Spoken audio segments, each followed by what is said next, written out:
We are back with a new episode number 10 here. Welcome to another episode of Shot Clock Scribbles. I'm recording this on Monday, March 25th. It is around 5:30 p.m. Pacific time over here in the West Coast in Sacramento, California.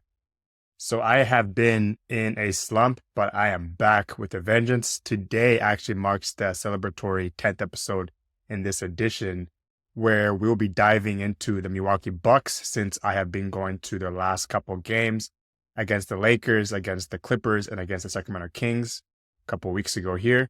I'll also be sharing my insights from all those 3 games that I attended featuring the Bucks and highlighting quick in-person analysis, but that's not all. We'll also delve into some quick stats on the leading players in pull-up threes across the league. We all love a nice pull-up three. Uncovering the sharpshooters who are changing the game from beyond the arc. And let's not forget about Domas Sabonis' historic double-double streak, a remarkable feat that's been captivating the league, or not captivating the league, since it's not really talked about too much. We'll be exploring the significance of his accomplishment and what it means for the future of the game with bigs his size and initiating offense. And finally, we'll provide you with an update on the intense playing situation unfolding in the Western Conference, where teams are battling it out for a spot in the postseason. Get ready for a fast-paced, action-packed episode filled with all the latest buzz from the world of basketball. Let's dive into things right now. Quick thoughts on my LA trip. I had a nice trip down to LA, 4 days. I watched the Bucks baseball series with the Lakers and the Clippers during the Grammy weekend. I did enjoy my leisure as well, but one thing I gotta say, the public transportation in LA is absolute dog shit. It is not very good at all. So if you ever go, the public transportation is not the one. I took a lot of trains and buses, and it just took forever to get to places. I remember when I was in New York, I was in and out of places quickly.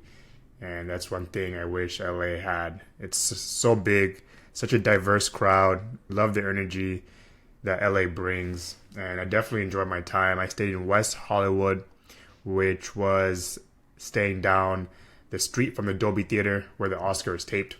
So that was pretty cool being around that action. All the streets were closed off around that area when it became Saturday and then Sunday as well. I did check out the observatory when I first got there. I checked out the Peterson Museum. I love cars, so I had to check that out over there off of Wilshire. Checked out the Grove, Fairfax, Little Tokyo Arts District. That's some of the things I got into in my spare time. Definitely enjoyable. All right, let's talk about the first game that I went to here. The Lakers beat the Milwaukee Bucks 123-122. LeBron was out during this game, so I was so pissed because I paid for these tickets way ahead of time and LeBron wasn't playing, but it's all good. Spencer Dinwiddie started in his position and the Lakers won, which is what I wanted to see. That's all that matters. D'Lo played out of his mind. He was star of the show.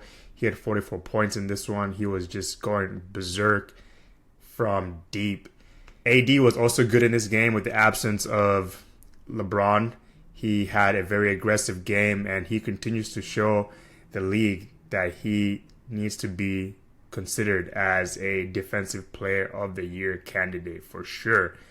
Spencer Dinwiddie, also another star of the show at the very end, playing some good defense to block Dame on the shot. I think it speaks character of him. He knows he can get buckets, and to gel into this team, Spencer has got to play within the Lakers system and do what the team needs him to do. And that's exactly what he's doing right now. And you see him get a little bit more confident. AD has talked about Spencer just needs to go out there and play his game. And pretty good defensive effort from Spencer Dinwiddie there. He is a great defensive player. He played 33 minutes in LeBron's absence in this one.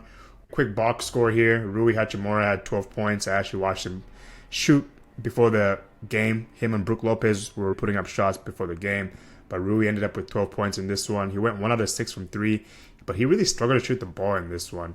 He went 31% from the field. Anthony Davis went 47% from the field. He had 13 rebounds.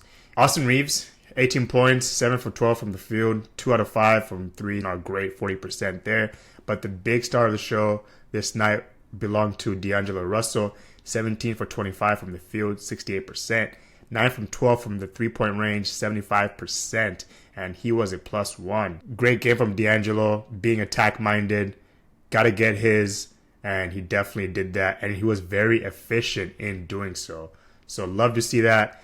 On the Bucks side in this one, Middleton was out. I actually said what's up to Chris after the game. A lot of the players, family and friends area, they walk out the arena like normal civilians, which is actually pretty dope. Jay Crowder started in this one. He had 4 points. Giannis, it was him and Dame that had a good chunk of their points. Giannis had 34 points. He shot 60% from the field, went to the line 7 times, notched in 5, so 71%. Dame had 28 points. He was 4 for 4 from the three-point land. And he was 10 for 23 from the field. Not the best, but that is decent. 10 for 23, 43.5% there. Pat Connaughton in the second unit really helped him out with 17 points. And he shot the three ball at a really good clip in this one, 80%. He went 4 out of 5. And then from the field, he went 85%, 6 out of 7 as well. Bobby Portis poured in 14 points, and he was 46% from the field and all of 4 from 3. So quick thoughts about the Bucks in this one. Giannis was very aggressive from the jump, as I talked about before. He was attacking down low and going downhill. He is really a pest when he gets to that paint area. You know what he wants to do. He loves that Euro step, getting into the paint, going to the line as needed. He's big and strong, and he really took advantage of just going to the paint like he does any night. He doesn't really care who's in front of him. He's going to try to get to the paint.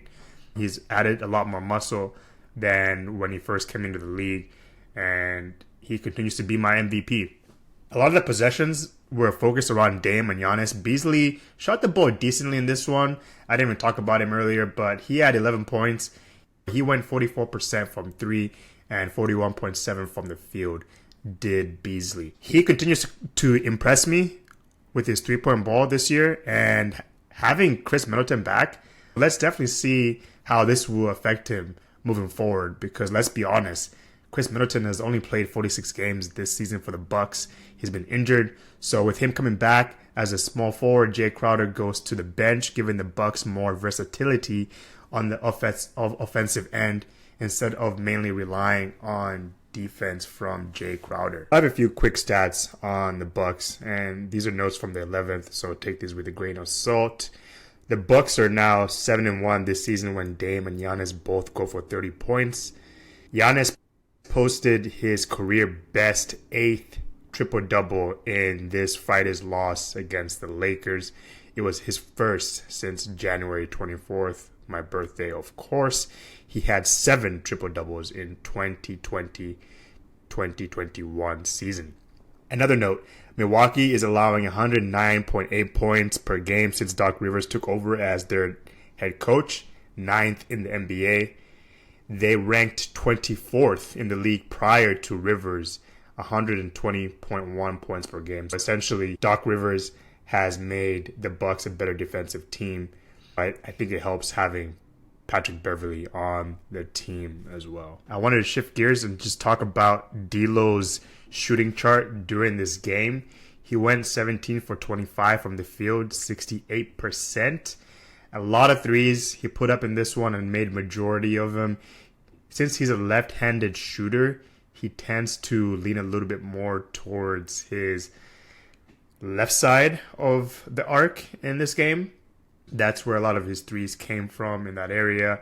He got a couple baskets in the paint. 1, 2, 3, 4, 5, 6, 7, 8. I'm counting in the paint.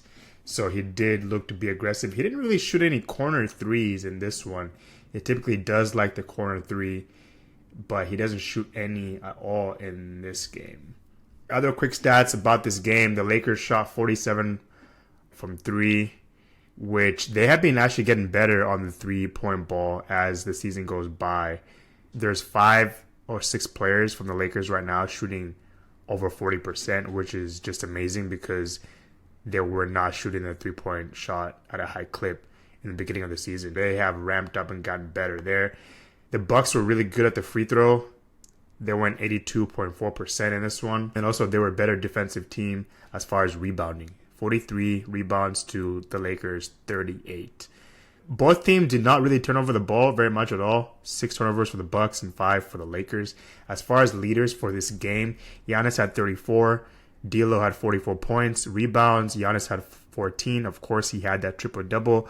Anthony Davis, 13 rebounds. Assists, Dame had 12 assists. D'Lo had 9.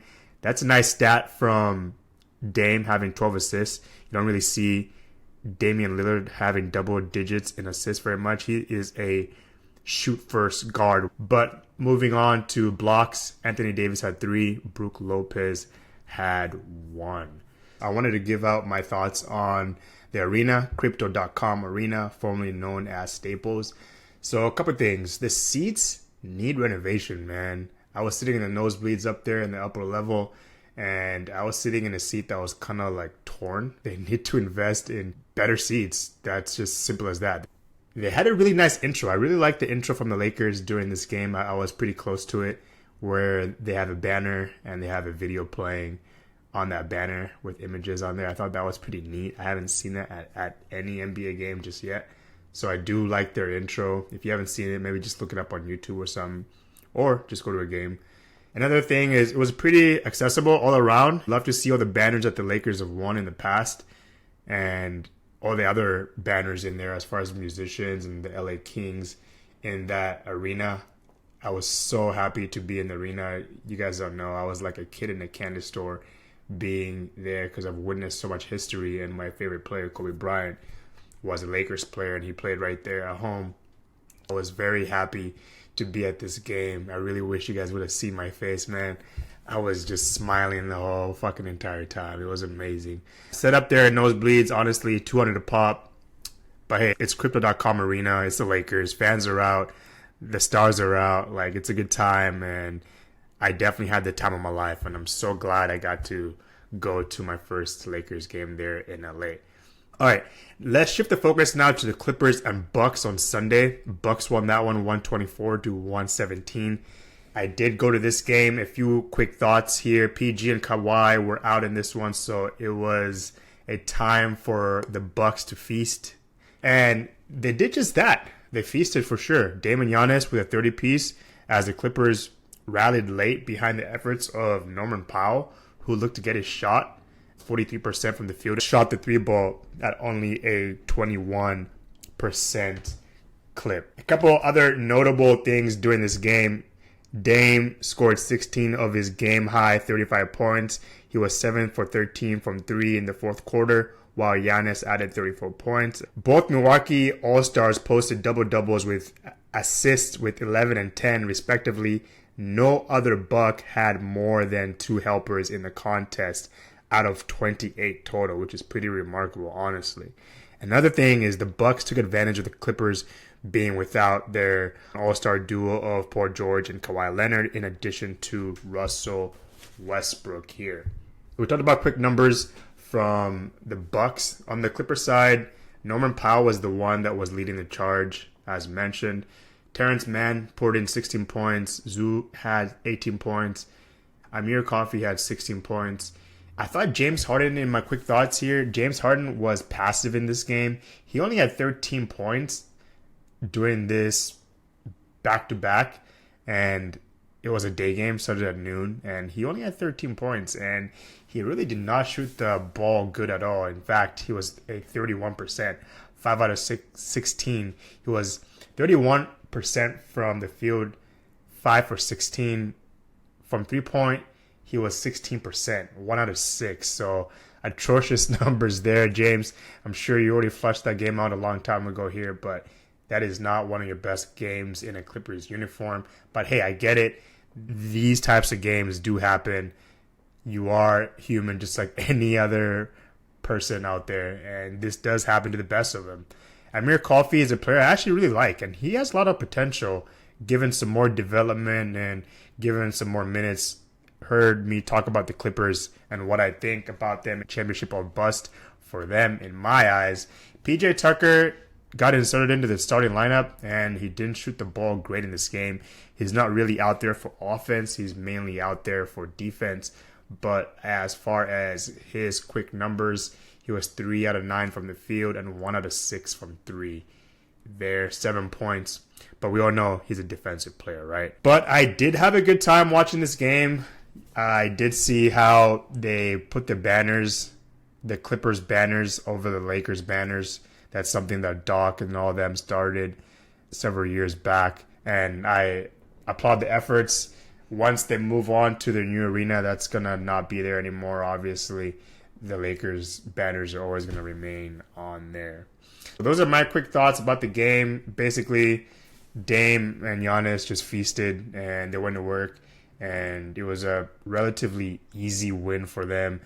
Bobby Portis poured in 11 points. Malik Beasley had 17 points. A little bit of a better shooting night during this game. He went 4 out of 9 from 3, and he was 54% from the field. I did get a chance to see the new Kobe statue alongside a replica copy of the game sheet of that 80.1 game against the Toronto Raptors.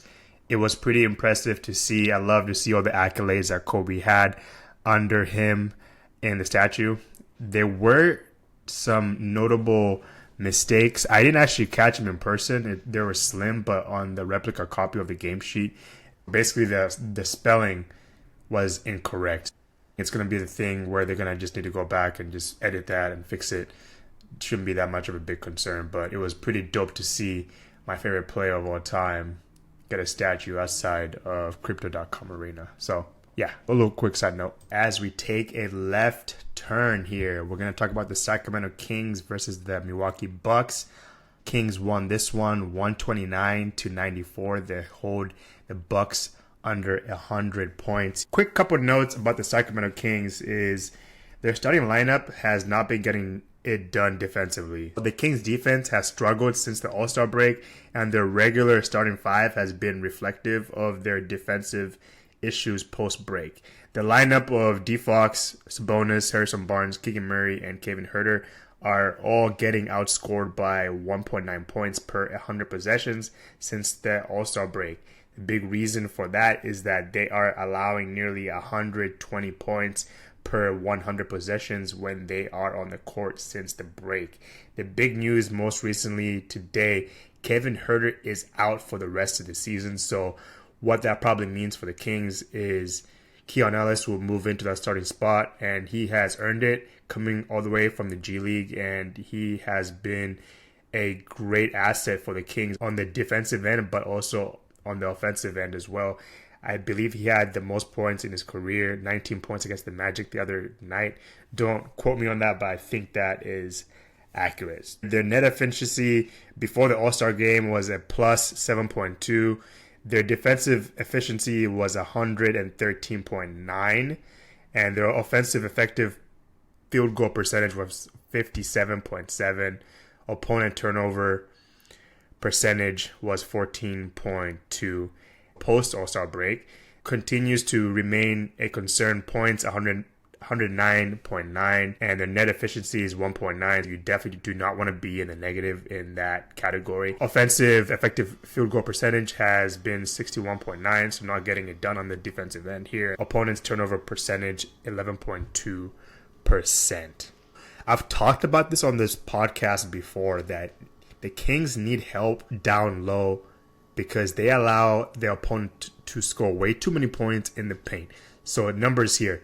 Kings defense in the paint since the All-Star break. Offensive field goal percentage in the restricted area is 69.3. That ranks 25th in the league, which is not good. Next category here is opponent's field goal percentage in the non-restricted paint area is 51.1%, which ranks dead last. Lastly, opponent points per game in the paint. Teams are scoring almost 55 points in the paint against the Sacramento Kings, which ranks them 27th in the league. So those are areas of improvement that the Kings need effectively immediately. And I hope Monte does this in the offseason because that is definitely what I talked about in my trade deadline scores is the Kings needed more help on. Quick stat here is I want to talk about highest effective field goal percentage since January 1st. So Domas, we'll be talking about Domas later in the pod here, but those top guys in the league since All-Star break field goal percentage. 65.1% for Domas, Jokic with 64.4, Giannis with 64.2, John Collins out of the Utah Jazz, 62%. John Collins, who actually got baptized the other night by Anthony Edwards. Jalen Williams, 61.5%. And that's a minimum of 300 field goal attempts as well. Another quick note, D-Fox has not really been clutch this year. Last season, winner of the Clutch Player of the Year award, has struggled in the clutch minutes this season. Amazingly, he has made just 5 3-pointers in 105 clutch minutes this season. And his free throw shooting in the clutch has been surprisingly off as well. 5 for 23, which ranks him as 45th out of 49 players in that category, 21.7%. And then free throws, he is not a good free throw shooter. 17 for 26, 65% from the charity strike. And lastly, he's made 5 of his last 10 3-point attempts in clutch minutes. And this is using notes from the 11th, just FYI. In other news with the Sacramento Kings, they had a really good game. I had a better seat to this one, of course. It's right here in my backyard, so I have to get it right and nice. And that I did. I believe this is one of the more impressive wins for the Kings this season, as they had some heavy hitters come into town that week, and they had a really impressive showing here against the second team in the East at the time, and they gave them a lot of hell, and they held them under 100 points, man. That's fucking amazing. Monk was excellent in the second unit, and he jacked up the most shots for them, by the way, at 19 shots during this game. Big three in this one, of course, Keegan Murray did not play in this one, so I'll just refer to Monk, Domas, and Foxy as the three. They all scored at least 20 points in this game. This is always going to win you ball games when you have 3 players that are contributing at least 20 points or more. Sabonis' double-double streak continuing to climb. Domas, good game from him here. 22 points, 2 for 2 from the free throw line. He was 71% from the field. Harrison Barnes was 50% from the field, 57% from the 3. He's been shooting the 3 ball at a really nice clip this year, HB. I know he got a lot of stick, and I was giving him stick too, but Mike Brown continues to live him in the starting lineup here, and he shoots the ball great in this one. Kevin Huerter in this one had 11 points, and he was 40% from the field and 37% from 3. D-Fox, big night for him, 29 points, 64% from the field, and 80% from the 3-point ball. And he actually made all of his free throws. I know I give him stick a lot for his free throws. He was 3 for 3 in this one. Malik, great for the Kings as well, and with that second unit, 47% from the field and 37% from 3, and he was 80% from the free throw line. Quick numbers on the Kings side. On the Bucks side, Giannis really led the way as he continued to be aggressive, and he went to the line 14 times, and he sinked 10 of those free throws. 71% free throw average. Dame really struggled to get it going in this game. He was only 2 for 12 and 1 for 6 from 3. Not the best nights from him, but he bounced right back after this game, of course, so no worries for him there, as he was a negative 22 as a look at the box score here. Pat Connaughton, who is on and off at some points of the year, had 7 points, 1 for 7 from 3, really struggled to shoot the ball in this game. Malik Beasley didn't really give him too much, 11 points. He also struggled to shoot the rock at 27% from 3. Brook Lopez, only 7 points, 1 out of 4 from 3, and 2 out of 7 from the field. Jay Crowder played 15 minutes, no points, and actually did not even attempt any shots at all. But he did have 2 assists and 1 steal. That's a quick wrap-up on the Sacramento Kings. I'll be going to the baseball series going on this weekend against the Dallas Mavericks. The Kings play the Sixers tonight, host to the Mavs on Tuesday and Friday, which I will be there. This part of the podcast, we'll be talking about the most pull-up threes attempted post All-Star. So I pulled this a couple days ago, so it might not be reflective 100% to a T with these numbers, but it is around that ballpark. So what I'll be doing is giving you the top 10 players and also their percentage. It's simple as that. So these are a whole lot of pull-up threes. At number 1, doesn't surprise me. It shouldn't surprise you. Luka has jacked up 111 pull-up threes, almost a 37% clip. Dame has attempted 94, 44% for him. Darius Garland out of Cleveland, 93, and he has shot that at a 38% clip. Halliburton with the Pacers, 79 pull-up threes attempted at 20%. Jason Tatum, 78, 40% clip. DeJounte Murray out of the ATL, 77, 32%. Jalen Green in Houston, 76, 40% clip. Next, his teammate Fred VanVleet, 75, 41%. Curry, 75 at 32%. Jordan Poole, 71 at 33% here. Those are the players that are attempting the most, and those are their percentage. So pretty cool little stat there. Next, I wanted us to shift our focus and talk about number 10 on the Sacramento Kings, and that is Domas Sabonis, the 6'11", 240, 27-year-old out of Gonzaga. Second round, 11th pick in 2016 to Orlando. This is his 8th year. NBA ranks right now, he's first in rebounds, 13.5. He's first in double-doubles. He's first in triple-doubles. 5th in assists per game. 9th in field goal percentage. And Kendrick Perkins did quote, "Why isn't Sabonis in MVP discussion?" Which, yes, how is fucking Sabonis not an all-star, man? Make it make sense. But his averages this year, playing very good ball, almost 36 minutes per game, 20 points, 13.5 rebounds, 8 assists, and 61.4%. From 3, he's shooting it at a 42% clip, and free throws, he is at almost a 70% clip. Domas Sabonis is on an incredible double-double streak at the moment, and it might seem like the executives at the league office today took notice, as they just upgraded the Kings and Knicks game on the 4th of April in the Garden. Kings will be definitely looking for their lick back. Let's break down what is going on and how absurd this fucking is, man. The other week, I was watching the starters go in for the Toronto Raptors against the Sacramento Kings, 4 p.m. tip-off in Toronto, Pacific time, around, and they got a pretty comfortable win. Players went out there, gave it their all, starters, and then got pulled to get some rest, which is what you need in a long, grueling season like these NBA players have. He had a triple-double in 27 fucking minutes. Like, are you fucking kidding me? He's been playing lights out, and do you know how good that is?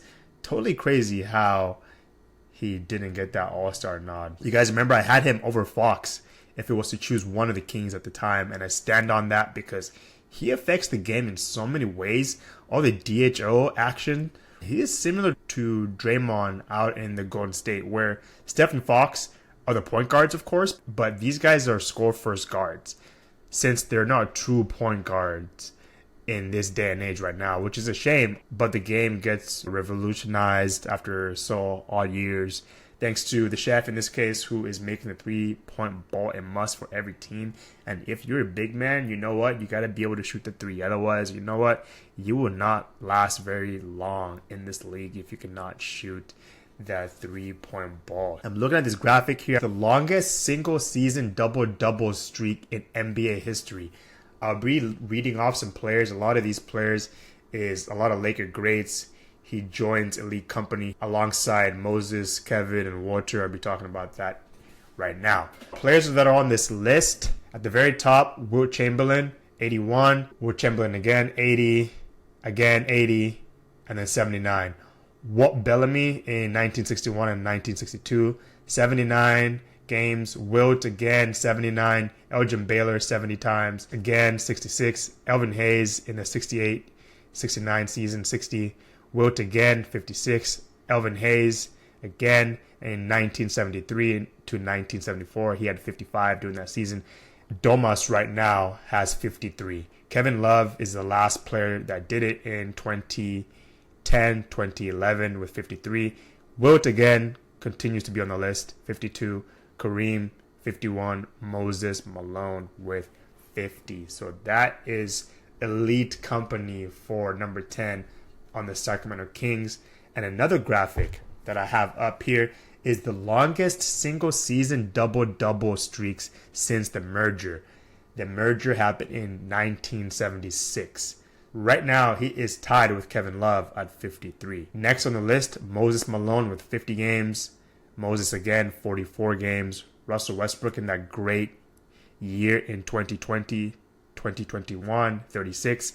Bill Walton was the first player out of the merger, 34. Dwight Howard, 33. Kevin Garnett with the Timberwolves, 33 games. Elite numbers from some of the best that have notched in double doubles in the NBA.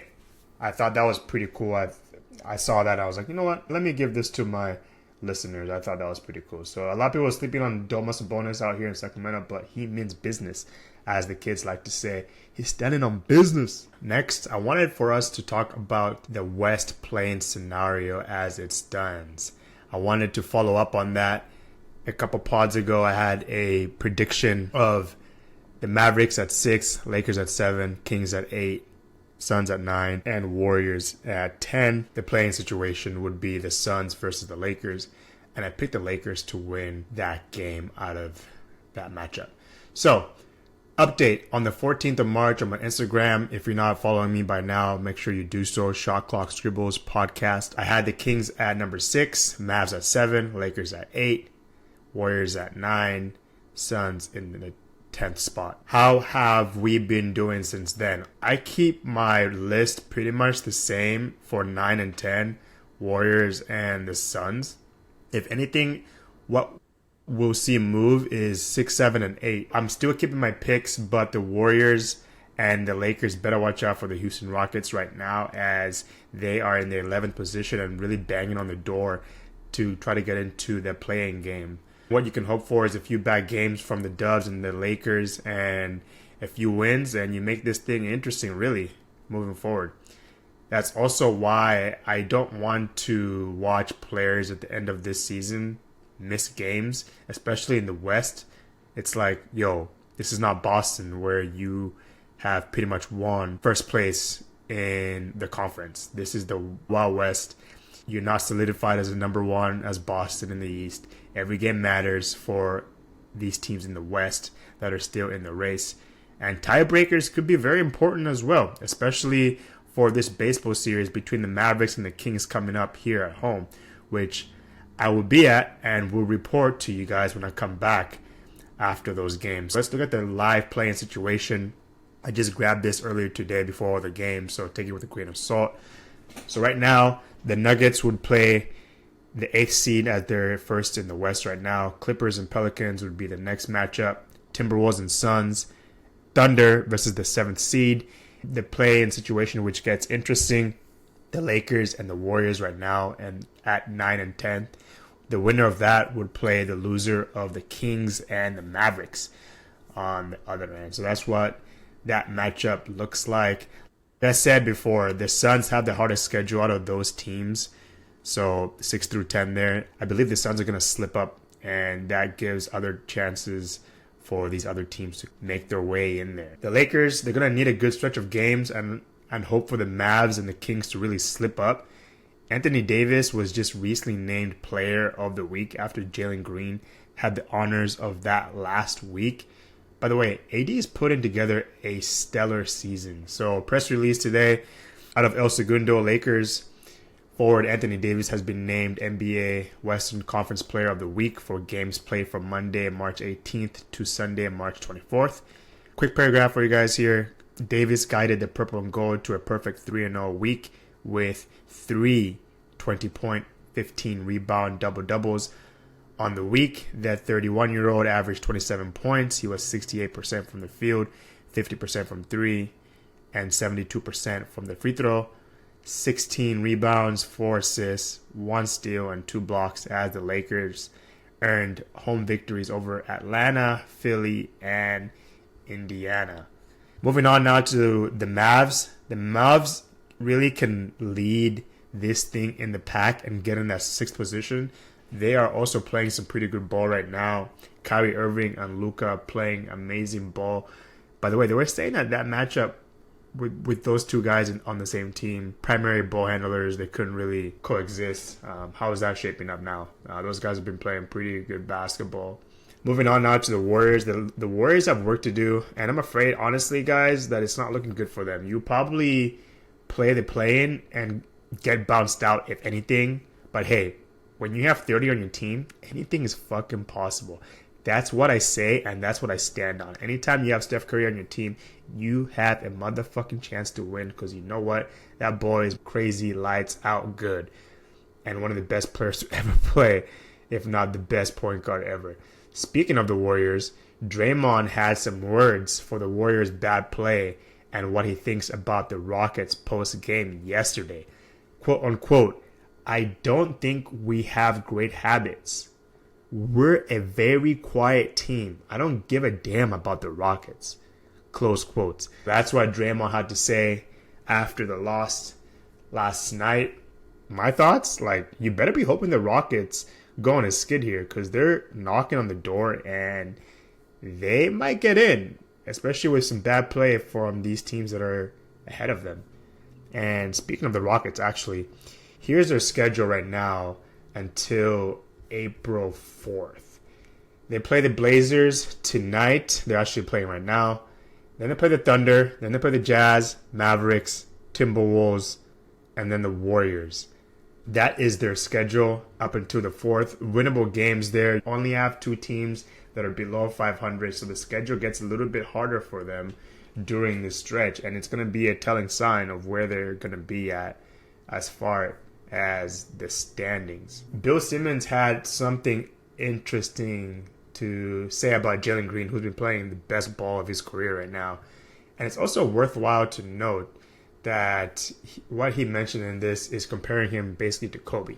Quote, Bill Simmons, "Watching him the last couple weeks, it's like, man, if you were just drawing a two guard from scratch from a scoring standpoint, what kind of move or shot doesn't he have?" Closed quote. So that's what Bill Simmons had to say. And my whole take on this right now is, I see what he's saying, but honestly, let's not get ahead of ourselves with the comparison just yet. But I get it.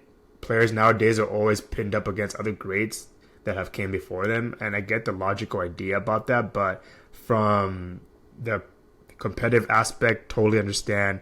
But sometimes, can we just sit down and actually enjoy the run of play that certain players and teams in this league have without having to compare them to others?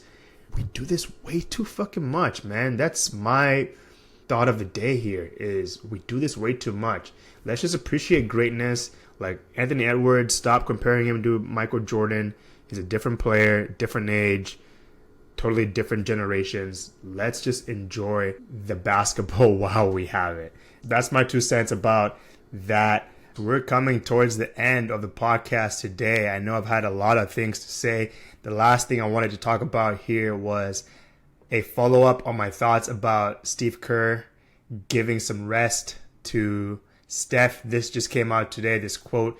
I believe this was from after the game yesterday when they lost.